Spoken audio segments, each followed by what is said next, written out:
하나님 말씀은 창세기 46장 1절부터 4절입니다.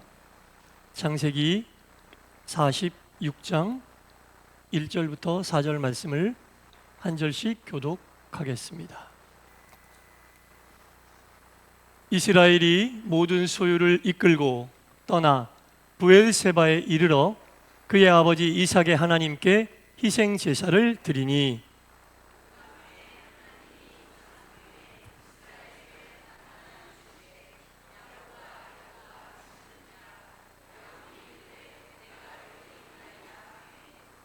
하나님이 이르시되 나는 하나님이라 내 아버지의 하나님이니 애굽으로 내려가기를 두려워하지 말라.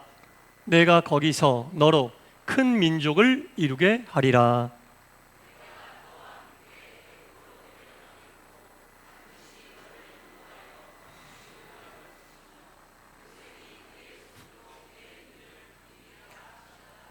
아멘. 주일 2부 예배에 참여하신 여러분 모두에게 하나님의 크신 은혜와 평강이 충만히 임하시기를 간절히 축원합니다.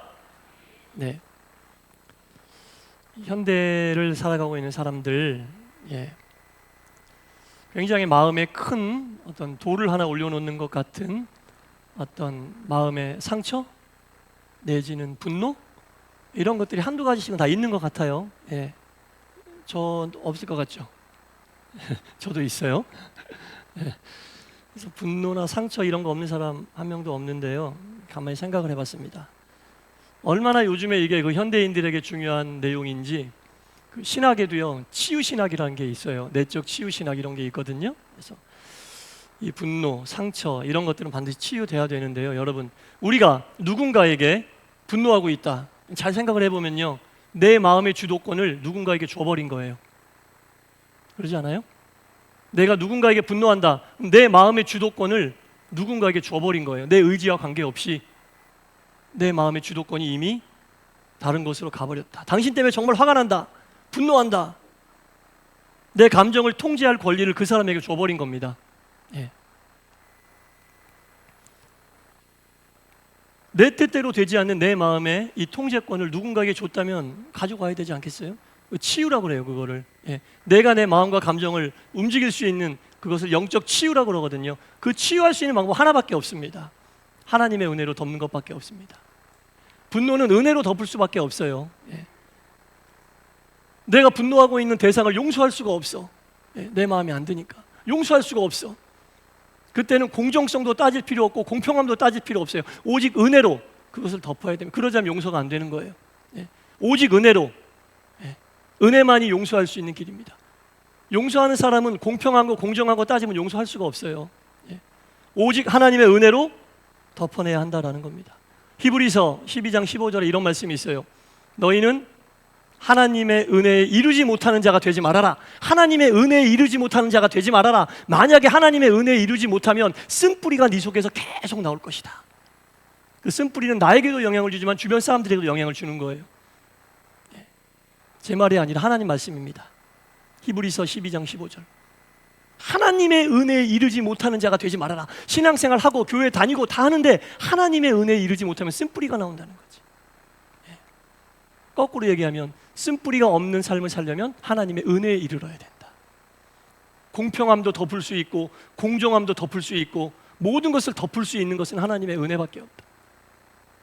예수님이 우리를 공평함으로 용서해 주셨나요? 아니잖아요. 예수님 죄 없는 분이 십자가에 달리셨는데 얼마나 자기를 십자가에 단 사람에게 분노가 있었겠어요. 자기를 고난 속으로 몰아간 사람에게 얼마나 분노가 치밀었겠습니까? 그러나 예수님 십자가에서 마지막 뭐라고 그러셨어요? 하나님 저들을 용서해 주십시오. 예수님이 공평한 마음으로 그들을 용서하신 거 아닙니다. 공정한 마음으로 그들을 용서하신 거 아닙니다. 오직 하나님의 은혜로 그들을 덮어버렸어요. 우리가 이 용서의 가치를 제대로 알아야 돼요. 용서는 아무런 값 없이 무료로 하는 거거든요. 무료로 하는 용서지만 그 값어치가 떨어지는 건 아니에요. 예수님이 우리를 용서하실 때 그 값어치가 뭐예요? 당신의 생명이었어요. 하나님이 우리를 용서하실 때 그 값어치가 뭐였어요? 당신의 아들이었어요. 용서는 생명보다도 귀하고 아들보다도 귀한 게 용서입니다. 그것이 이루어지려면 하나님의 은혜로 덮어져야 돼요. 공평함 따지면 안 되고 공정함 따지면 안 돼요. 그냥 은혜로 덮어버리는 겁니다. 그래야 상대방에게 넘어갔던 내 감정의 주도권을 가지고 올 수 있어요. 예. 그래야만 내 감정의 주도권을 내가 가지고 올 수 있다라는 겁니다.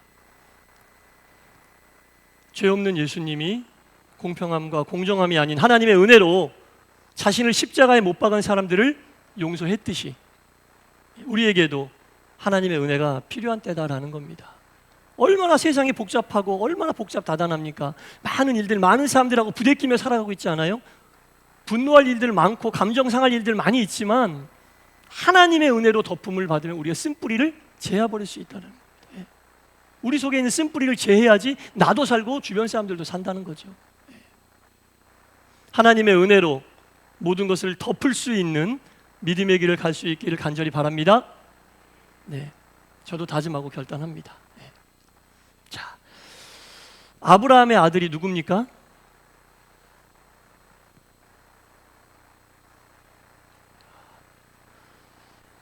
이삭이잖아요. 이삭의 아들은 누구예요? 그렇지, 이삭을 모르니 야곱을 알 수가 없죠. 야곱. 아브라함의 아들이 이삭이고 이삭의 아들이 야곱이고, 야곱에게는 몇 명의 아들이 있었죠? 12명의 아들이 있었잖아요. 하나님이 아브라함을 갈대아 우르에서 부르셨어요. 콜링 하셨는데 그때는 몇 명 안 됐어요. 부르셔서 아브라함아 가나안으로 가라 이렇게 말씀하셨는데 그때는 몇 명 안 됐어요. 몇 명 안 되는 아브라함의 식솔들이 가나안으로 갔어요.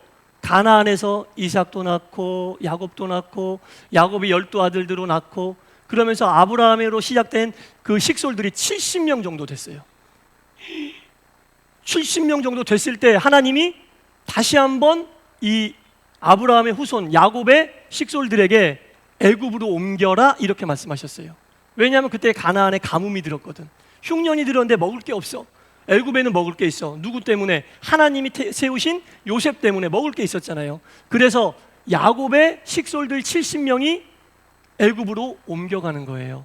그게 오늘 본문 내용이에요. 야곱의 식솔 70명이 애굽으로 옮기는데 하나님이 처음에 아브라함을 부르실 때 뭐라고 그러셨냐면 아브라함아 빨리 나와. 내가 너를 큰 민족을 이루게 할 거야. 하늘의 별처럼 땅의 모래알처럼 큰 민족을 이루게 할 거야. 이렇게 약속을 하셨어요. 그리고 아주 작았던 숫자의 식솔이 70명으로 이르렀는데 하나님이 말씀하신 식솔의 숫자는 70명 정도로 되지 않아요. 하나님의 나라를 만들기 위해서는 웬만큼 인구가 필요합니다.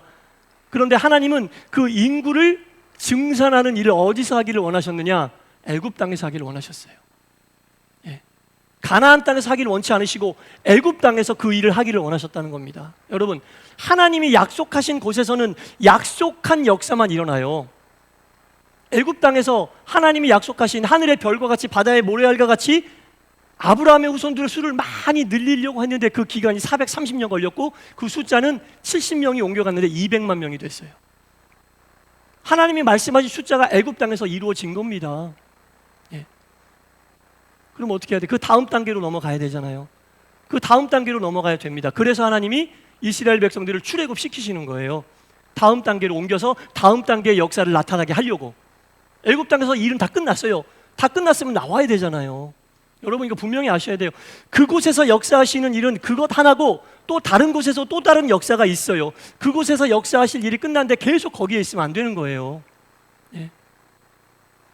이스라엘 백성들이 430년 애굽에서 노예 생활했는데 모세 때부터 아마 박해가 시작됐으니까 한 350년이 지나고 나머지 80년 동안 이스라엘 백성들이 애굽으로 박해를 받았어요. 애굽에게 박해를. 근데 그 박해가 뭐냐? 당하지 않던 고난을 이스라엘 백성들이 당하는 거잖아요. 그 80년 동안 얼마나 힘들었겠어요. 근데 생각을 해봤더니 여러분 400년이 넘는 시간을 살았어요. 완전히 뿌리가 내리고 정착하고도 남을 시간이에요. 집도 거기 있고 돈 버는 곳도 거기 있고 모든 관계가 그곳에 다 있는데 하나님이 갑자기 떠나라고 하니까 떠나겠어요? 못 떠나는 거죠. 생활 기반과 여건이 거기 다 갖춰져 있는데 어떻게 떠나요? 하나님의 명령이어도 쉽게 못 떠납니다. 우리에게도 마찬가지일 것 같아요. 못 떠나는 거죠. 그래서 하나님이 80년 동안 이스라엘 백성들을 정을 떼라고 고난을 주신 거예요. 하나님의 역사가 끝난 땅에서 그 백성들을 끄집어내려면 정이 뚝 떨어져야 되거든. 안 그러면 거길 떠날 수가 없어요. 모든 삶의 기반이 다 갖춰져 있잖아요. 안 그러면 애굽을 떠날 수가 없는 거예요, 여러분. 애굽이어도 노예여도 못 떠나요, 여러분. 하나님의 역사하심이 있는 곳으로 옮겨가야 그 다음 단계의 역사가 나타날 거 아닙니까? 애굽에서는 70명이 430년 동안 200만 명 된 걸로 끝났다니까요. 거기는 이제 기대할 게 없어요. 하나님이 출애굽 문을 열어주신 거예요. 근데 이스라엘 백성들은 못 떠나. 왜? 거기 다 있으니까. 하나님의 역사를 체험하지 못해요, 거기 앉아있으면. 80년이나 하나님이 아니다, 거기서 나와야 된다, 떠나야 된다. 오늘 말씀의 제목이 뭐예요? 정을 떼는 시간을 80년 정도 주신 거예요. 정냄이 뚝 떨어져서 좀 떠날 수 있게끔. 그러니까 이스라엘 백성들이 얼마나 80년 동안 애굽 사람들에게 고난을 당했어요. 말로 할 수 없는 고통을 당했어요, 여러분. 그렇게 해야만 떠날 수 있는 거예요. 그렇게 해도 못 떠나기도 해요.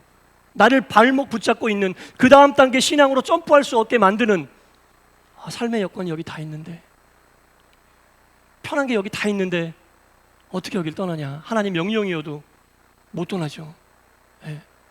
하나님 80년 동안 그들에게 정 떨어지는 시간을 주신 겁니다. 내 발목을 붙잡고 있는 것들로부터 여러분 정을 떼세요. 내 신앙을 점프하지 못하게 하는 것들로부터 여러분 정을 떼세요. 거기 편안한 게 있고 거기 좋은 게 많이 있는 것 같아도 여러분 정 띄셔야 돼요. 나에게 고난을 주시면 그 고난이 뜻이 있는 거예요. 80년의 고난의 시간이 이스라엘 백성들에게는 애굽에서 나오라고 하는, 정을 애굽으로부터 띄라고 하는, 발을 들어 움직이라고 하는 하나님의 사인이었어요, 여러분. 하나님의 신호였다라는 겁니다. 우리의 영을 멈추게 하고 우리의 영을 움직이지 못하게 하는 그것들, 나를 편하게 하고 안정적이고 다 갖춰져 있는 그런 것들, 그거 띄어야지. 애굽에서는 430년 동안 숫자가 200만 명으로 는 걸로 끝났다니까요. 거기서 이제 기대할 게 없는 거예요.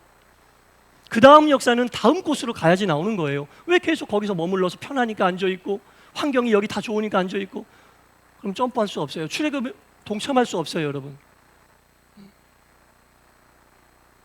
200만 명 중에 애굽 땅에 눌러 앉아 있었던 이스라엘 사람들도 있었어요. 200만 명 외에. 그 사람들 그거 못 버린 거예요. 여러분, 우리가 믿음의 길을 가면서 하나님이 나에게 고난을 주시면 왜 이 고난이 나에게 왔을까? 내가 붙잡고 있는 것들, 내 신앙과 믿음에 방해되는 것들, 점프하지 못하게 하는 것들, 나아가지 못하게 하는 것들로부터 정을 떼라고 하나님이 고난 주시면 빨리 깨닫고 그걸 놔야죠. 그걸 붙잡고 있으면 애굽에 계속 눌러 앉아있는 꼴밖에 안 됩니다, 여러분. 80년 넘게 이어진 고통의 시간은 애굽에 대한 정을 뚝 떼라고, 애굽에 대한 미련을 갖지 말라고 하나님이 주신 시간이에요. 그 마지막 10가지 재앙으로 방점을 딱 찍어버리잖아요, 여러분. 내가 아직도 탈출하지 못하는 애굽이 뭐가 있어요, 여러분? 생각해 보세요. 발목 붙잡혀 있는 것이 무엇이에요? 내 신앙과 내 믿음이 성장하지 못하도록 아직도 나를 발목 붙잡고, 야 편하잖아, 주저앉아라, 야 다 갖춰져 있잖아, 주저앉아, 뭘 움직이긴, 이렇게 하고 있는 게 도대체 뭐가 있어요, 여러분? 생각해 보세요. 그거 정 띄셔야 돼요, 여러분. 안 그러면 맨날 다람쥐 쳇바퀴 도는 거예요. 그런 신앙의 길 갈 수밖에 없는 거예요, 여러분. 평생 믿었어도 그냥 그거예요. 똑같이 뺑뺑뺑뺑뺑 돌다 마는 거예요. 사랑하는 성도 여러분, 그곳에서 하나님의 일은 정해져 있어요. 거기에서 일이 끝나면 그 다음 장소로 가야지 하나님의 역사가 나타나요. 왜 역사가 안 나타나? 안 옮기니까, 안 가니까. 정을 떼지 못하고 거기 계속 미련두고 있으니까 하나님의 역사가 안 나타나는 거예요. 하나님의 뜻이 이루어지는, 하나님의 뜻이 완성되는 장소가 있습니다. 애굽에서는 더 이상 없어요. 그래서 출애굽의 문을 활짝 여신 거예요. 430년이 끝나면 그냥 거기 정 띄고 나와야 되는 거였어요. 200만 명으로 하나님의 약속이 이루어졌잖아요. 70명이 넘어가서 200만 명이 됐으면 하나님이 그 민족의 수를 불려주신 거예요. 그럼 그 민족 데리고 다음 장소로 가야 그 다음 단계의 역사가 나타나요. 왜 나는 역사가 안 나타날까? 아직 애굽에 발목 붙잡혀 있기 때문에 그렇습니다. 사랑하는 성도 여러분, 성장을 위한 움직임에 두려워하지 마시기 바랍니다. 믿음의 길을 갈 때는 정을 뗄 것에 대해서는 확실하게 정을 떼야 됩니다. 애굽에서 나올 때는 확실히 나와야 돼요. 그래야지 가나안에 갈 수 있어요. 애굽 언저리에 서서 계속 미련을 두고 떼지 못하고 결단하지 못하면 계속 그냥 거기서 왔다 갔다 하는 거예요.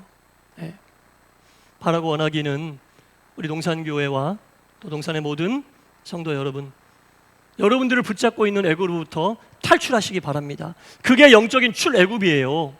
그게 영적인 출애굽이에요. 내가 가장 주도권을 뺏기고 있는 게 무엇인지, 내 마음을 가지고 가고 있는 것이 무엇인지, 나를 주저앉히고 있는 게 무엇인지 곰곰이 생각을 해보세요. 곰곰이 생각을 해보시고 그것으로부터 온전히 벗어나서 하나님이 여러분들을 통해 나타내시고자 하는 귀한 뜻이 가나안으로 옮겨져서 하나님이 약속하신 큰 은혜와 복이 삶 속에 나타나게 되기를 주님의 이름으로 간절히 축원합니다. 기도하겠습니다. 하나님, 내 마음의 주도권을 붙잡고 있는 것이 무엇입니까? 나를 주저앉히고 정을 떼지 못하고 미련 갖고 믿음과 신앙의 성장을 방해하는 것들이 무엇입니까? 아버지 하나님, 정을 떼게 하여 주시고 새로운 곳으로 옮겨 하나님의 그 다음 단계의 역사하심을 체험케 하여 주옵소서. 애굽에서 나와야 가나안이 보입니다. 애굽에서 안 나오면 가나안도 갈 수 없고 보이지도 않습니다. 미련 갖지 않고 두려워하지 않고 담대함으로 우리가 가는 길은 하나님의 약속의 길이니 하나님의 인도하심을 믿고 애굽으로부터 나와 가나안에 이르는 우리 모두가 되게 하여 주옵소서. 예수님 이름으로 기도드리옵나이다. 아멘.